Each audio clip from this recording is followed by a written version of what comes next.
Halo teman-teman, jumpa lagi di ruangan depan ya. Ketemu lagi bintang tamu nih, Pak Heru.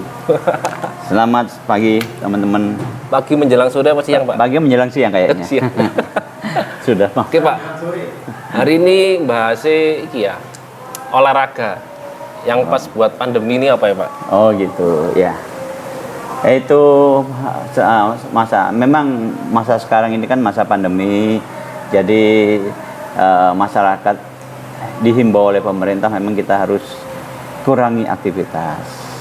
Tapi bukan berarti mengurangi aktivitas untuk berolahraga, ya. Olahraga itu bisa di mana aja. Terutama kalau masa pandemi, kalau ingin tidak kita menjaga yang tadi tiga ada protokoler, kemudian jauh cuci tangan dan lain sebagainya, ya kita harus olahraga di rumah.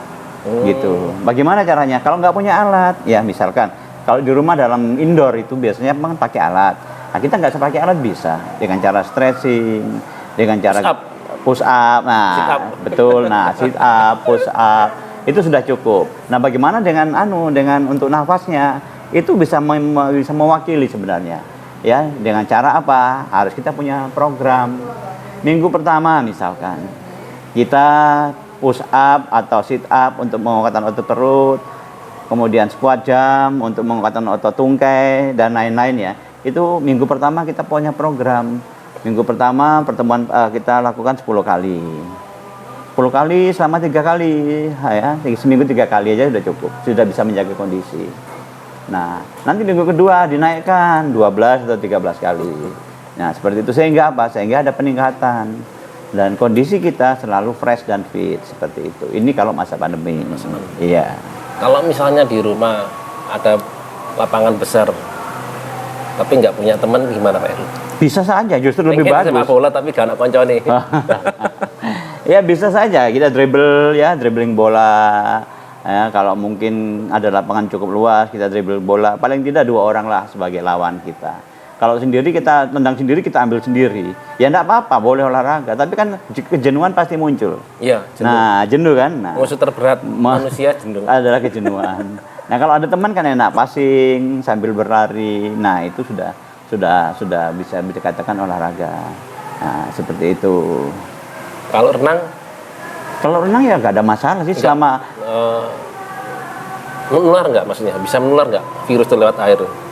Selama yang ketahui virus itu, jangankan gitu. Dulu pernah ada isu tentang AIDS. AIDS katanya bisa menular melalui air. Ternyata kan cuma isu. Begitu juga dengan virus.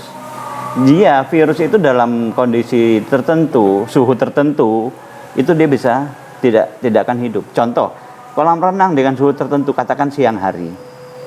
Ya. Dia tidak akan mungkin hidup karena tempatnya juga bukan di situ. Virus itu kayak pandemi ini kan tempatnya kan bukan di air. Ya mungkin bisa jadi di udara ya, itu seperti itu. Jadi saya rasa kalau untuk di air gak ada masalah selama kita bisa menjaga protokoler, jaga jarak. Kan kita belum tahu teman kita yang renang itu dia positif atau negatif, kita kan nggak tahu. Iya. Manakala dia negatif, kita dekat tidak menjaga protokoler kesehatan ya. Kemungkinan besar kita, apalagi nggak pakai jelas nggak mungkin pakai masker. Jelas nggak mungkin pakai masker. Senang kayak masker. Iya, kan seneng. Ya nggak mungkin lah. Jadi ya paling tidak harus jaga seperti itu, jaga jarak lah seperti itu. Mungkin efeknya beda ya olahraga tanpa masker dengan pakai masker. Nah, ini pernah teman saya, dia S3 di satu universitas. Dia mengadakan penelitian tentang tentang pemain sepak bola kaitannya dengan masker. Apakah tidak terganggu penyerapan oksigen, pernapasan? Pengurangan ya? Iya, sebenarnya tidak. Sebenarnya dalam itu dia katakan bahwa tidak ada pengaruh. Ya walaupun ada pengaruh dalam hal menghirup. Ya jelas karena yang kalau ditutup dan tidak kan beda. Tetapi dari segi oksigennya tidak berpengaruh. Dan itu dilakukan dan anak-anak ditanya tidak ada pengaruh. Ya memang sih secara umum kita melihatnya memang tertutup. Kalau tertutup kan berarti ada oksigen yang masuk berkurang. Nah itu aja. Tapi dari segi kesehatan selama tidak ada yang positif ya tidak ada masalah. Jaga jarak, protokol kesehatan itu selalu untuk dilakukan. Jadi apa ya, kalau pakai masker bedanya pakai dan tidak. Nah, pakai dan tidak apa bedanya? Penyerapan oksigen melalui hidung akan sedikit terganggu gitu aja. Kurang wah gitu ya rasanya ya. Iya, kalau rasanya pakai memang masker. karena kebiasaan kita kan nggak pakai masker. Nah, sekarang pakai masker itu rasanya beda. Apalagi mau main bola. Contoh, orang kalau main bola sebelum masuk lapangan mereka kadang diperiksa, di swab. Ya, kayak kemarin ya Liga 1 itu ya. Itu setiap saat di swab. Sekarang ini bulu tangkis. Bulu tangkis itu setiap berapa jam sekali mereka di swab. Mau masuk lapangan di swab. Mau masuk lapangan saja itu pakai masker. Begitu bermain dia dilepas. Itu gunanya, itu artinya apa?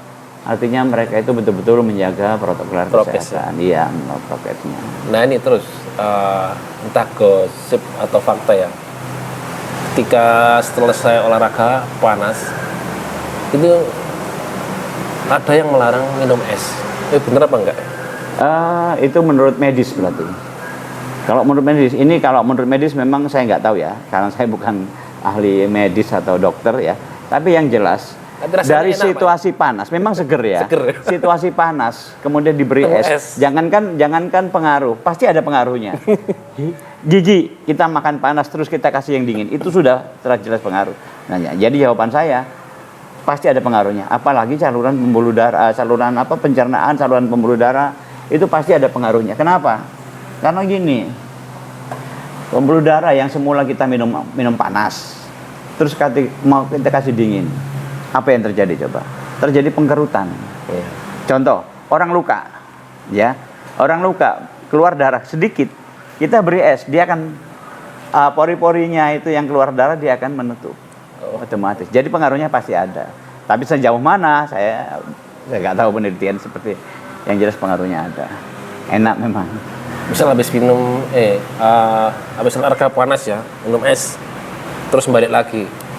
Kira-kira Balik lagi maksudnya? balik lagi olahraga, kembali lagi olahraga. Iya. Nah, itu tambah fit apa tambah menurun? Yang jelas tambah menurun. Kalau menurut Setelah saya, minum es ya? menurut pandangan saya, yang jelas tambah menurun. Kenapa? Yang jelas oksigen yang diserap itu jelas akan terganggu. Contohnya begini, dari situasi panas ke situasi dingin, ini ada terjadi yang saya katakan tadi, ada pengkerutan. Walaupun tidak banyak ya pengkerutan. Otomatis apa? Oksigen yang dia hirup itu akan sedikit akan sedikit rasanya tidak enak. Kemudian dia olahraga, otomatis yang pertama tadi dia sebelum minum dan yang sudah minum pasti ada perubahan. Apa? Mungkin nafasnya agak sedikit terengah-engah, tapi yang jelas ada pengaruhnya. Sampai sejauh mana? Ini harus ada penelitian seperti itu. Kalau yang saya rasakan Pak Heru, bukan terengah-engah, tapi apa ya? Surabaya kelempokan. Perut. Oh ya, itu pasti ada. Kalau terengah-engah itu pasti. Di perut juga iya. Kenapa?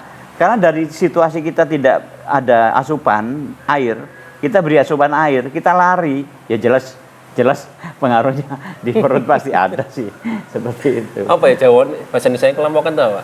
Kekenyangan ya? Kalau kekenyangan makanan. Kayak kelempokan apa? Ya apa ya, rasanya bergah gitu ya, nggak enak itu di perut. Karena yang semula tidak ada jadi ada. Kita olahraga, nah itu sudah pengaruhnya itu pasti ada lah. Ya, sebaiknya bagaimana olahraga ya? Kita minum secukupnya aja. Ya, kalau orang nuruti haus olahraga, kalau coba lihat kita di TV, mereka minum kan untuk melepas dahaga itu aja. Tapi tidak minum sampai 1 botol. Itu pengaruhnya pasti kelempokon. Iya. Nah terus makanan ya. Dulu sih ada ya sedikit debat. Sebetulnya makan sebelum apa sesudah olahraga, Pak? Makan sebelum atau sesudah olahraga? Sesudah olahraga. Harusnya. Apa makan dulu? Oh iya. Apa setelah olahraga makan lagi? Itu ya, manusia itu punya beda-beda. Manusia tentunya berbeda. Beda apanya? Beda ketahanan, beda kemampuan dan lain sebagainya. Tapi sebaiknya kalau sebelum olahraga itu kita jangan makan dulu. Boleh makan, tapi diberi batas waktu. Ya 1 jam, 2 jam supaya makanannya melorot. atau turun, baru kita olahraga. Itu pun tidak terlalu berat dulu, ringan dulu. Nah, Pak, kalau saya habis olahraga makan, ya boleh. Setelah itu mau olahraga lagi, ya itu jaga jarak lagi, jaga waktu, ada interval waktu yang cukup panjang, sehingga apa, tidak terganggu dalam hal penyerapan oksigen maupun gerak, itu akan terganggu. Tapi kalau sebelum sebelum olahraga, itu orang malas, Pak, olahraga. Iya, ini pendapat saya ya. Iya, iya. Setelah olahraga, Baru makan. ngantuk. Nah, Nah, kalau ngantuk itu sudah apa ya? Itu sudah apa ya? Kalau orang Jawa bilang itu memang sudah gawanan. Wis anunya sudah gandengane. Mari mangan ngantuk itu gandengane. Saya sekali lagi saya katakan bahwa semua manusia itu ketahanannya berbeda, penyerapan oksigen berbeda, dari berat badan saja sudah berbeda. Tentunya berat badan yang kurus dengan yang gemuk itu jelas dari gerakan juga sudah berbeda. Jadi sebaiknya apa? Sebaiknya kalau menurut saya itu jangan makan dulu. Kecuali gini. Biasa sarapan boleh, tapi jarak mau olahraga jaraknya harus jangan langsung olahraga. Jadi harus diberi jarak. 1 jam. 1 jam lah minimal, sudah turun, itu pun jangan berat dulu. Nah, kalau langsung berat ya, nah itu seperti itu. Jadi pentingnya olahraga masa pandemi itu ya itu tadi, boleh, harusnya olahraga memang untuk ketahanan tubuh. Gitu. Tapi misalnya habis makan, tapi olahraganya ringan, seperti kayak gini. Nah, itu senam-senam biasa ya. Bisa ya? Bisa aja, senam-senam. Itu kan hanya untuk apa ya, melancarkan pembuluh darah, kemudian otot-otot yang kaku-kaku itu. Tapi harusnya diawali dengan stretching dulu. Contoh, stretching, kenapa harus stretching? Pemanasan, kaku. Stretching itu pengeluaran otot. Oh. Jadi gini, kalau jenengan mau naleni karet baru, kalau sampean langsung dikareti, kira-kira putus nggak kalau ngotot? Putus. Nah, itu sama dengan otot. Oh. Nah, otot kan harusnya di stretching dulu, tarik dulu kan. Nah, itu supaya kontraksi otot itu adaptasi. Iya, adaptasi akan gerakan yang akan dihadapi. Itu. Jadi nggak bisa langsung bangun tidur langsung tendang. Ya enggak apa-apa. Besok rasanya sakit. Karena otot-otot itu. Nah, itu bukan itu jarumnya kenapa? Karena salah kita sendiri. Kenapa? Bukan, ototnya kita tidak dilakukan stretching tadi, pengeluaran otot. Karet gitu kan gitu ya. Jadi orang pemanasan itu sebenarnya jangan lihat dari pemanasan lari itu enggak, ada 3 macam. Pemanasan mulai dari stretching, pengeluaran otot dulu, terus senam tuh 2, 3, nah itu senam, terus lari. Menyesuaikan yang akan pekerjaan yang akan dihadapi lebih berat lagi. Itu ngarah ke kram nggak, Pak? Nah, misalnya kram itu saya pernah itu waktu dulu itu ya SMP SMA ya. 1 bulan nggak pernah renang sekali, pernah kram. Kram terjadi manakala orang itu belum pemanasan, otot itu belum dilakukan stretching atau pengeluaran otot secara maksimal. 1. Jadi kita habis ganti langsung jegur, renang itu kan gerakannya ekstra, apalagi di dalam air, beban kan berat. Nah, itu bisa jadi otot yang belum kita siapkan terjadi kontraksinya tidak maksimal. Ya itu kalau dalam listrik mungkin hubungan pendek, jadi nggak bisa kontraksi. Itu akhirnya otot jadi kaku. Tapi ingat, seorang kram itu ada unsur satu, ada apa ya? Saya nggak tahu apa dari unsur kimiawi apa yang itu akan berpengaruh. Tapi pada prinsipnya memang harus stretching disiapkan. Gini tuh, prinsipnya begini, orang kalau mau olahraga itu harus disiapkan. Kenapa? Karena kita akan menghadapi apa? Pekerjaan lebih berat lagi. Dari kita tidur, kita olahraga, berat gak kira-kira? Mau berat kan? Nah, ini harus kita siapkan. Sama dengan mobil. Iya. Mau berangkat jauh kita panasi dulu. Nah, badan juga gitu, harus butuh pemanasan. Otot, tulang, terutama pada sendi-sendi itu. Kalau enggak ya cedera. Iya. Jadi pemanasan itu apa? Untuk menghindari cedera. Itu tujuan utamanya. Itu. Oke, berarti jarum sama kram beda ya? Beda. Nah, kalau jarum itu badan sakit semua. Kalau kram terjadi otot itu terjadi tegang, kaku. Nah, itu pun ada pengaruh dengan unsur kimiawi tadi. Enggak tahu unsur apa. Kebanyakan kram itu di kaki, Pak ya? Karena yang digunakan kaki. Sering Sepak digunakan bola, kaki. renang. Iya, karena itu yang paling utama. Padahal renang kan pakai tangan juga ya? Iya. Kayak kata. Iya. Karena kaki ini tumpuan kita yang paling utama. Orang sakit, yang pertama sakit itu biasanya dari kaki. Karena sakit ini menanggung beban yang paling berat daripada organ tubuh lain. Iya enggak? Kaki itu loh nanggung badan, menanggung kepala badan. Kalau tangan apa yang dibebankan? Enggak ada kan? Paling jam, kalau jamnya berat sih. Nambah beban. Beban. Itu loh. Jadi gitu. Oke, oke. Jadi selama pandemi diharapkan untuk tetap untuk beraktivitas. Tapi tetap menjaga prokes ya. Iya, prokes ya harus tetap dijaga masa pandemi itu. Oke, oke. Terima kasih Gitu Pak Heru. ya, gitu. Oke, Assalamualaikum Jadi- warahmatullahi wabarakatuh. Waalaikumsalam.